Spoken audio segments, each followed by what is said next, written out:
Toyota ма, Lexus па? Lexus. Сіз үшін ең ауыр сөз? Баға сөздер. Кез келген балағат сөздер ауыр келді. Жақсы. Басынан бастап тоқтаттыңыз. Қазір сіздің сол Бежтранс мекемесіне қатысыңыз бар ма? Жоқ. Өкінішке орай, аз болсын, көп болсын, парақорлық кезіп жатады. Сонымен қалай күресіп жатсыздар? Бірінші сұрақ, және қай бөлімдерде ол көбірек жиі кездеседі? Өте қиын сұрақ. Өте қиын сұрақ. Енді оны біз бүйтіп айтайық. Қайырлы күн ардақтаған ағайын, қалдарыңыз қалай? Негізінде естеріңізде болса, осыдан бір-екі ай бұрын біз арнайы пост шығарған едік, депутаттарға қойылатын сұрақтарыңыз бар ма дегендей. Иә, жалпы қандай өңірдің болсын, қандай ауыл, аудан болсын алып қарасақ, ол жердің дамуына депутаттардың, аудандық мәслихаттың атқаратын рөлі өте зор. Ол жағын бәлкім сіздер білесіздер, мүмкін білмейсіздер, бірақ сол жағын сіздерге ашып айтып түсіндіру үшін бүгін аудандық мәслихаттың хатшысы Бауыржан Бақтыбайұлымен сұхбаттасатын боламыз. Жалпы, Бауыржан, енді көп адамдар естиді ғой, мынау мәслихат бар, депутат бар деп, аманат дейді. Шын айтқанда, былай енді бір-екі ауыз сөзбен айтылатын болсақ, біздің аудандағы мәслихат қандай жұмыстарды атқарады, неге жауапты? Мәслихат дегеніміз ол халық пен өкілетті органның арасындағы алтын көпір, екеуінің қосып отыратын өкілетті орган. 94 жылдан бері Қарасай ауданында мәслихат құрылған. Бізде жалпы 25 депутат бар. 25 депутаттың 23-і Аманат партиясынан, 2-і ауыл партиясынан. Әр 2 ай сайын депутаттардың басын қосылып, біз сессияда, тұрақты комиссияларда нақты ауданға керекті жұмыстарға бюджет туралы отырыстарымыз болады. Сол отырыстарымызда, сессияларымызда біріншіден сол жаңа бюджетті біз қабылдаймыз. Ауданға не керек, қай жағынан, қанша ақша қай жерге керек екен, соның бәрін қазақша тілмен айтқанда бөлеміз. Депутаттардың өздері бөледі. Өте маңызды рөл атқаратын осы жерден ақ байқалып тұр, бюджеттің бәрін мақұлдап, ақша бөлдіру. Соны алып қараған кезде, мысалы, өткен жылда алып қарасақ, округ әкімдіктері тарапынан қандай ұсыныстар келіп түсті сіздерге? 2021-де. 2021-де. Енді ауыл округтерде енді халықтың қалаулы болғаннан кейін оларда көп нәрсе айтады, көп нәрсе сұрайды, но көп сұрағанмен ақша аз болғаннан кейін жеткізуге біз өзіміз әрекет жасаймыз. Жыл сайын аудан әкімі өзі отчет берген кезде халықтың алдында сол жерде естігендер шығарсыздар, қай ауылда қандай нәрсе жасалынғанын, қандай нәрсе жасалынайын деп жатқанын, соның бәрі сол жоспардың ішінде тіркелген, сол жоспармен ғана істелінеді. Енді бұлай жалпы ең ірі осындай іс-шара ретінде, шешім ретінде қандай шешімдер айтатын едіңіз, мысалы, 2020-да? Осы созывтың депутаттары біз 1,5 жыл болды істеп жатқанымызға 21-22 жылдың арасында 23-24 сессия өткіздік. Соның ішінде ең ірілері, ең біріншіден жаңағы естігендей бюджетті қабылдадық. Тағы біраз ауылдарға, көшелерге ат берілді, атауын берілді. Өзіңізде білетіндей, мына біздің Қарасай ауданында Алтын ауыл деген ықшам микрорайон бар. Сол жерде 12 жыл бойы шешілмей келе жатқан 19-шы үй бар. Соны жекеге шешім қабылдады, жеке шешімдендіруге. Ол бітті, 12 жыл бойы шешілмей келе жатқан нәрсе. Қазір енді сол халық 76 үй бар, солар әрқайсысы өздерінің тиісті құжаттарын өткізіп, өздерінің аттарына аударылып жатыр. Яғни ол үйлер бұрын арендаға берілген? Иә, олар үкіметтің атынан арендаға берілген. Халық 12 жыл бойы өз атына аудара алмай жүріп, сонымен биыл ғана біз шешім қабылдап, соны ары қарай енді тиісті органдар жұмысын істеп жатыр. Енді осы өзіңіз мәслихаттың хатшысы ретінде өз ойыңызды айтыңызшы, біздің Қарасай ауданында қазір қай саланы көбірек дамыта түсу керек? Қай салаға көңіл бөлу керек, ақша бөлу керек, қандай жұмыстар тұр? Жалпы халыққа баспана, жол, су, газ, свет керек деген сияқты, оның бәрі қайдан пайда болады? Оның бәрі қордан пайда болады. Бюджетке ақша түсіру керек. Оның бәрін түсіру үшін заводтар, инвестиция керек. Ең мәселе, тем более біз Алматының қасында болғаннан кейін, сондай заводтар көп салынса, налогтар көп түскеннен кейін, сол ақшаның бәрі осы өзіміздің ауданымызда қалады деп есептейміз. Қазіргі түсіп жатқан сома жеткілікті, но одан да көп пайда көруге болады. Сондай бір пландар да бар, развитие регионов деген неміз де бар. Соны қолға алсақ жақсы болатын шығар деп ойлаймыз. Жалпы биылғы жылы қанша салық түсті біздің салықтан жинаған қаражатымыз? Енді онымен бір кішкентай бір қағазым бар, кірістер. Ол енді жалпы менің жұмысым емес, жалпы цифрына бар. Ол экономика отделы бар. Енді 3 миллиардтан астам ақша түсті. Жылдың басынан бастап біз қазір енді әр ауылға қаншама ақша бөлінетін, оның бәрін бөліп қойдық.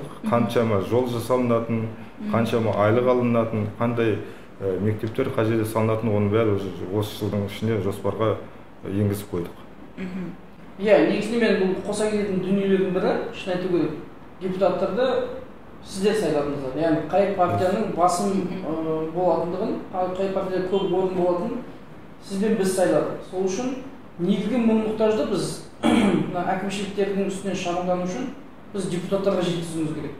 Әр ауылдың, әр көшенің белгілі өзінің бекітілген депутаты бар. Қателеспесем, Қаскелең қаласында 5 депутат дегендей. Солар арқылы біз өз мұң-мұқтажымызды жеткізуіміз керек. Ол айтады, жаңа 2-3 айда бір сессияда жиналған кезде өзінің дертін айтады. Әрине енді шынымен проблема көп болғаннан кейін де ауданның деңгейінде біреулердің мәселесі күрделі болғаннан кейін бәлкім кейбір райондардан, кейбір көшелердің мәселелері кейінге шегерілуі мүмкін. Дегенмен де сол депутат арқылы жеткізу керек те мәселе. Соған біз үйренуіміз керек. Біз осы инструментті қолдануымыз керек деп ойлаймын. Яғни біз депутаттарды сайлау кезінде бір көріп, содан кейін бір қандай да бір қайырымдылық акциялар кезінде ғана көрмеуіміз керек. Олар жалпы халықтың ортасында жүру керек, бірге қайнап жүру керек. Енді осы ретте бір 5 топ депутатты айтсақ, алдыңғы қатарлы жұмыс істеп жүр деген сияқты халықтың мұңын жеткізіп сіздерге маза бермей жүрген депутаттар бар. Мен біріншіден сразу айтып кетейін, жаңа мен айттым ғой, аудан бойынша бізде 25 депутатымыз бар. Көп халық ойлайтын шығар, депутаттар біздің ақшамызға күн көріп жатыр деп. Айтып кетейін, біздің бір депутатта айлық алмайды үкіметтен. Ол депутаттарымыз әрқайсысы осы Қарасай ауданындағы үлкен мекемелердің басшылары, жәндегі тағы бизнесмендер де бар. Аудандық главный врачымыз бар. Малгаждар Сансызбай. Ол да біздің депутат. Өте жақсы кісі, практикующий врач. Жалпы.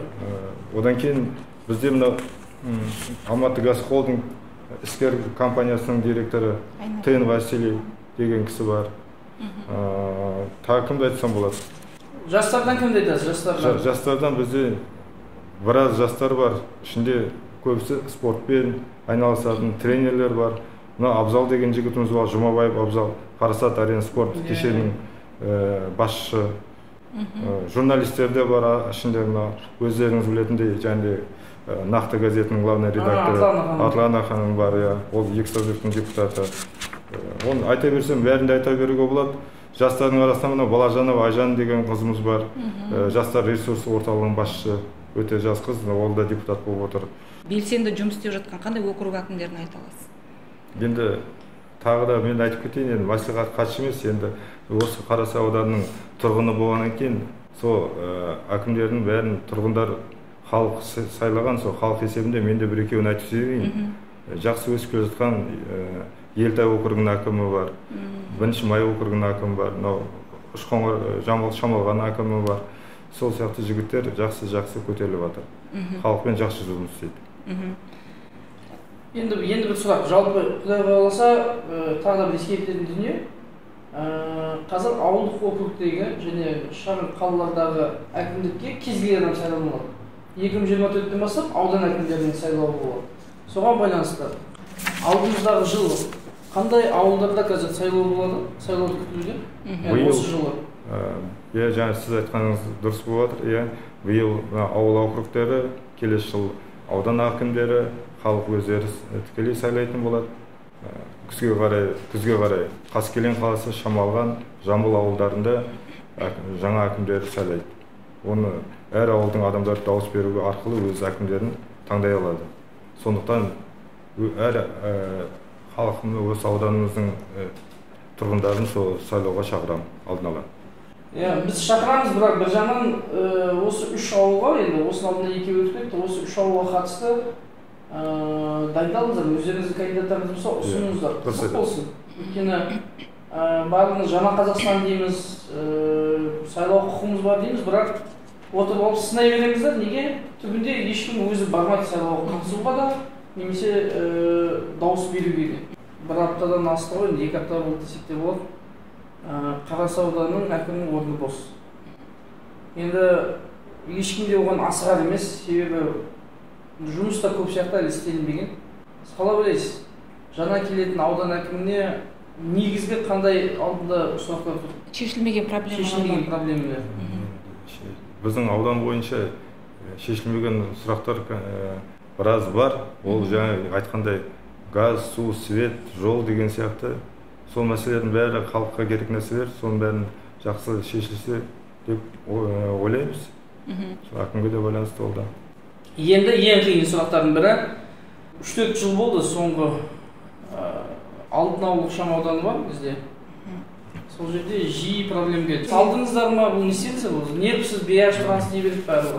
Енді өздеріңіз белгілі, мен осы ауданда 10-12 жыл болды тіршілік жасап келе жатқаныма. Мынау мәслихаттан бұрын ауданда судың басқа басшысы болдым, басқа да жұмыстар істедім. Содан бері бүкіл ауданның қай жерде қандай ауру бар екен, соның бәрін жалпы мен білемін. Аудан бойынша, осы Қарасай аудан бойынша, Қаскелең ауыл бойынша, осы 3-4 жыл бұрын КСК-лардың проблемасы болған. 5-6 КСК болды, сол 5-6 КСК-ның аяғында сол әр қайсысы өзі банкрот болып қалды. Верне, жаңағыдай Бияш Транс деген компания сол халықтың жиналып қалған қарызын осы 2-3 жыл бұрын жаңағы КСК-лардың алдында үлкен соманы жауып, содан кейін сол КСК-лардың орнына сол Бияш Транс отырды, кірді. Светті өшіп тастауы мүмкін болды, газды өшіп тастауы мүмкін болды, тағы басқа жұмыстар тоқтап қалған болған. Сондай жағдайлар болып қалды. Сол кезде бір КСК есебінде сол Алтын ауылға сол компания кірді. Себебі қарыз өте көп болды халықта. Оның алдында бір 6-7 жыл бұрын, даже одан да бұрын, жаңа сіз айтқан микрорайонда сондай қарызға энергосбыттың алдында үлкен ақша қарыз болып 3-4 айға шейін светсіз отырған уақыттар да болған сол микрорайонда. Сондай ма? Сондай да болған. Ол басында бір 6-7 жыл бұрын сондай нәрсе болып, сол кезде де әйтеуір әріндеп шығып, осы жолда да сондай жағдай болмауының алдында Бияшты кіргізіп, жаңа қарыздарын бәрін жауып, содан бері сол жерде жұмыс істеп жатыр. Асыларынан, Алтын ауылдан. Түсінікті. Демек, яғни мына жерде лифт мәселесі деп, сол жерде көп жиі бізге сұрақтар келеді. Лифт туралы мен сразу айтып кетейін, қараңыздар. Лифт бүкіл ауылда 17 жылдай істелмей тұрған лифттер де бар екен бұл жерде. То есть сіздер келмей жатыр? Конечно, иә. Ол бұрыннан да істелмей тұрған лифттер болады екен. Біз келдік та бір 2-3 лифтті қолымыздан келгенше сол балдар өздері жасап жүргізді. Қазіргі уақытта 5 лифт істемей тұр. Енді былтырдан бері айналысып, депутаттардың бәрі қанша адаммен айналысып, қазір енді облыстан мәслихат арқылы ақша бөлінді. Бірақ бұл бөлінгенде бұл қайтарылымды ақша, кредит.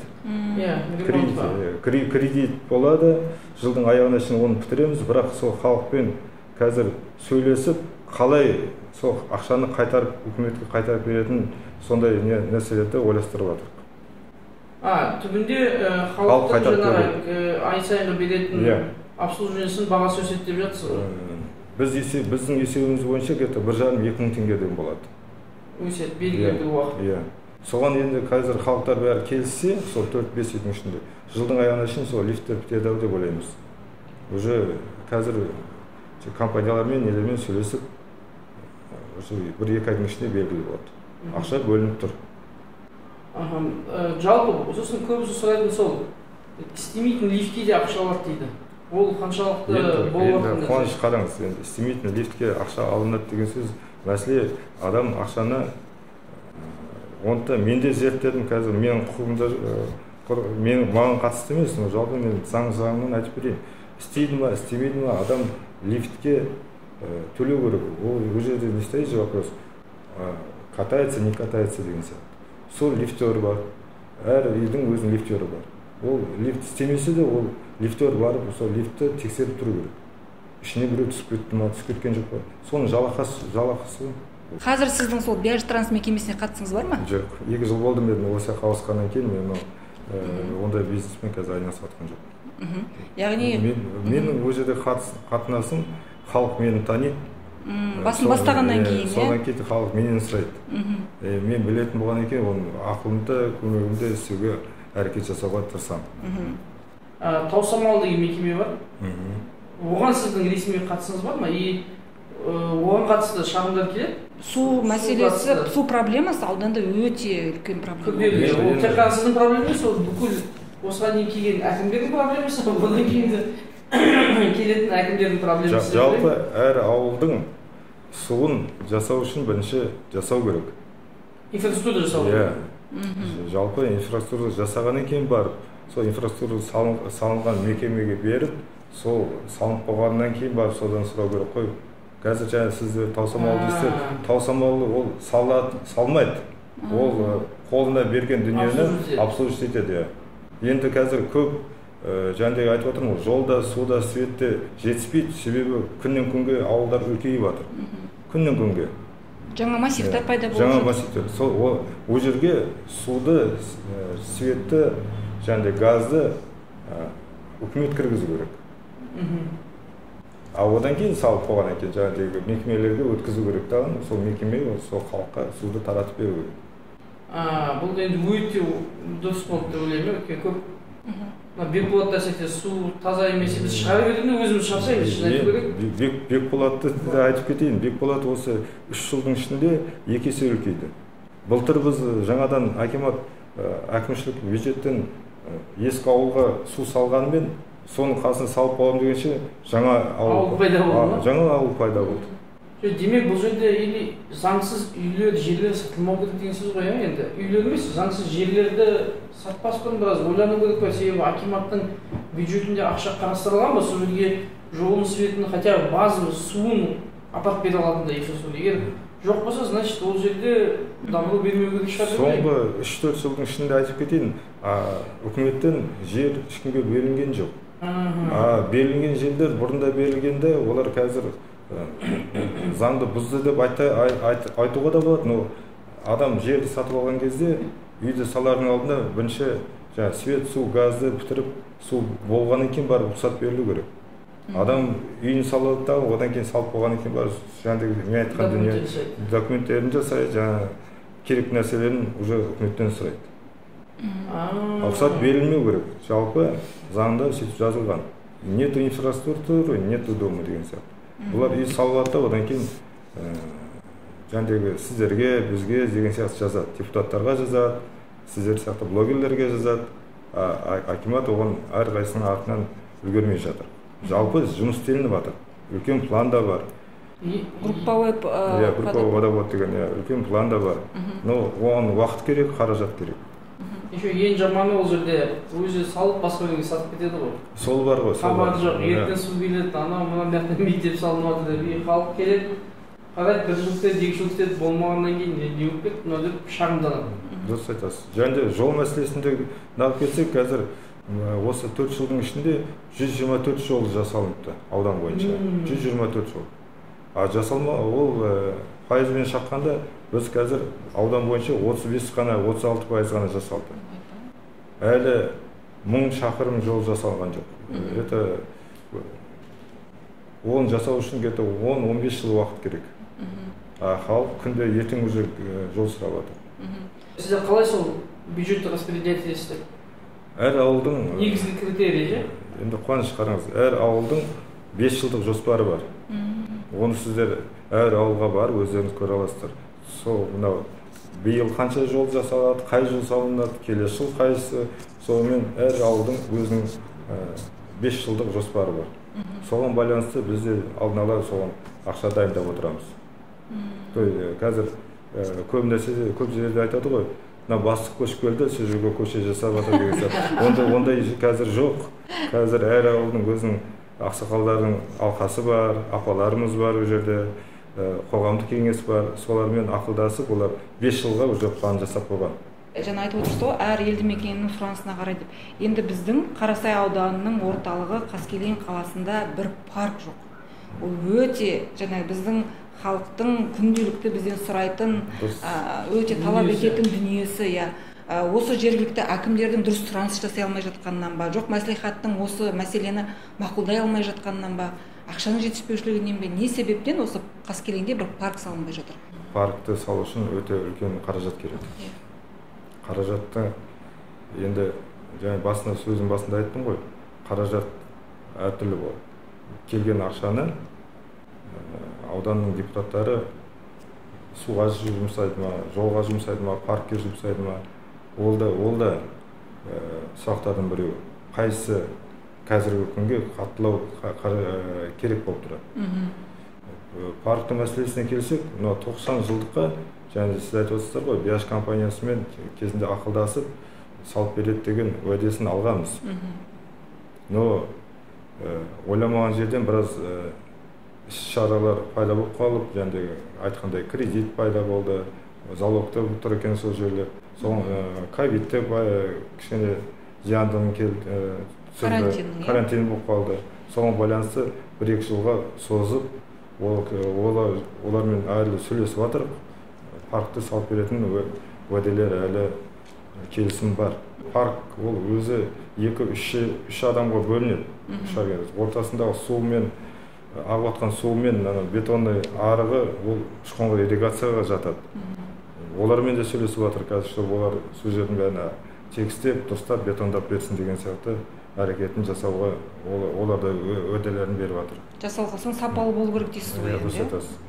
Парк болады. Қоғамдық көлік мәселесі өте біздің аудандағы өзекті мәселелердің бірі. Енді біздің қазіргі шынымен жүріп жатқан маршруткаларымыз, енді шенеуніктер қаншалықты оған отырады отырмайтынын білмеймін. Енді біз қарапайым халық ол көліктермен жүргенде байқаймыз, сапасы да сын көтермей жатады.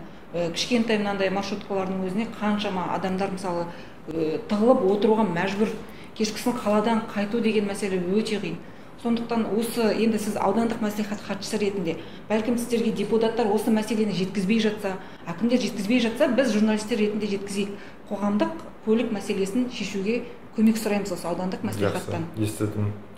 Жақсы, біз автобус басшылығын шақырып сөйлесейік. Қоғамдық кеңесіміз бар, сол жерге шақырайық, сұрап көрейік. Тағы бір қиын сұрақ болады енді сізге. Негізі кәсіпкерлік болдыңыз, кәсіппен айналыстыңыздар осы орынға келгенге дейін. Негізі Қарасай ауданында жоқ деп айтсам енді ұят болады енді. Оқырмандардың ұят болады. Сол үшін бізде көптеген әкімшіліктің территориясын білгеннен кейін өкінішке орай аз болсын, көп болсын парақорлық кезіп жатады. Сонымен қалай күресіп жатсыздар? Бірінші сұрақ, және қай бөлімдерде ол көбірек жиі кездеседі? Өте қиын сұрақ. Өте қиын сұрақ. Енді оны біз бүйтіп айтайық. Бізде ауданда қоғамдық кеңес бар. Ол жерде 20-дан астам мүшесі бар. Қай жерде қандай ауданда, және сіз айтқандай проблема болса, біз сол жердің басшысын қоғамдық кеңеске шақырамыз. Соның айтқан сөздерін, біздің естіген ақпараттарды сол жерде сол кісілерден талқылаймыз. Сіздерге де келуге болады, шақырайын, көріңіздер, тыңдаңыздар. Жалпы халыққа жеткізіңіздер. Қоғамдық кеңесте, көп айтып отырсыз, жалпы қоғамдық кеңесте осы ауданның өмірінде бір үлкен рөл атқаратын орган сияқты ғой, иә? Оған халық енді осы жерде айтыңызшы, халық білмеуі мүмкін.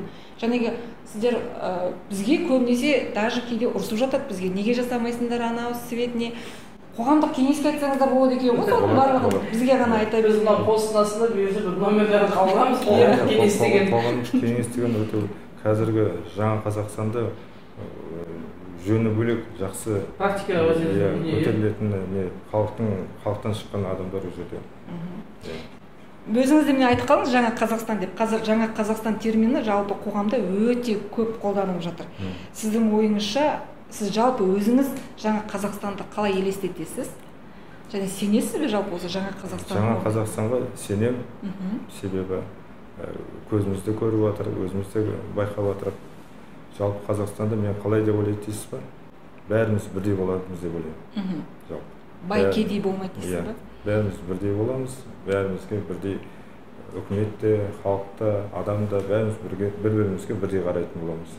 Бір ұран бар ғой, куда смотрит акимат деген.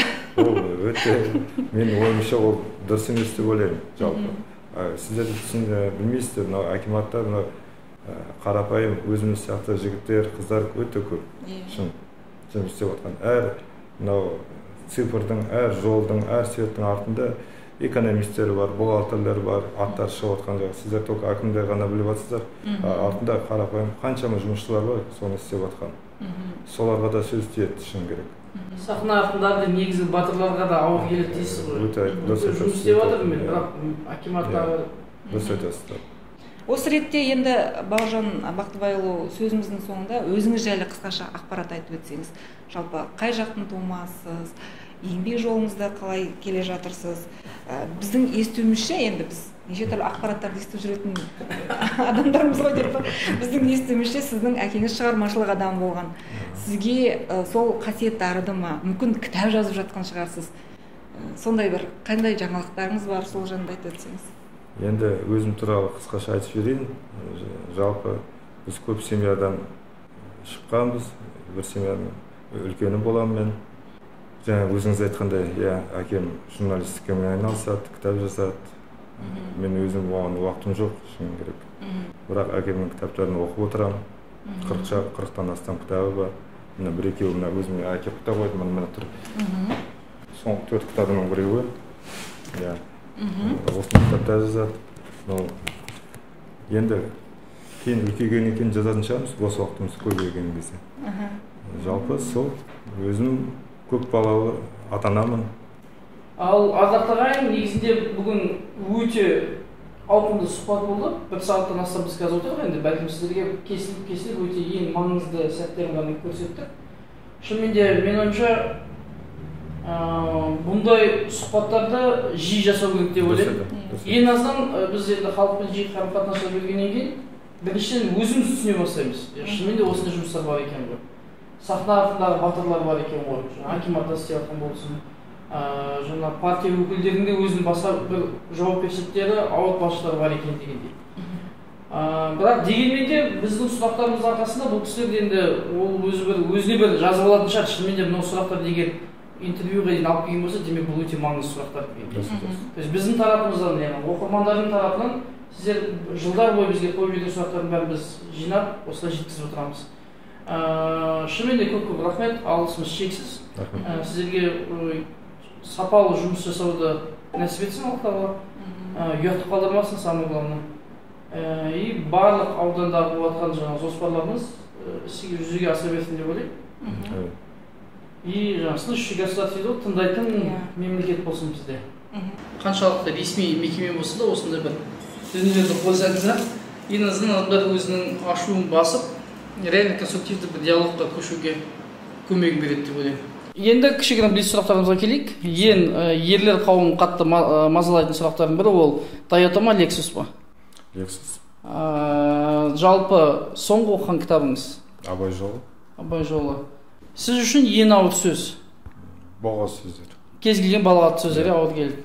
Және өзіңіздің хоббиіңіз? Енді хобби көп, газет оқуды жақсы көремін. Мынандай хоббиді барлығына нәсіп етсін. Осымен блиц сұрағымызды аяқтайық. Рахмет.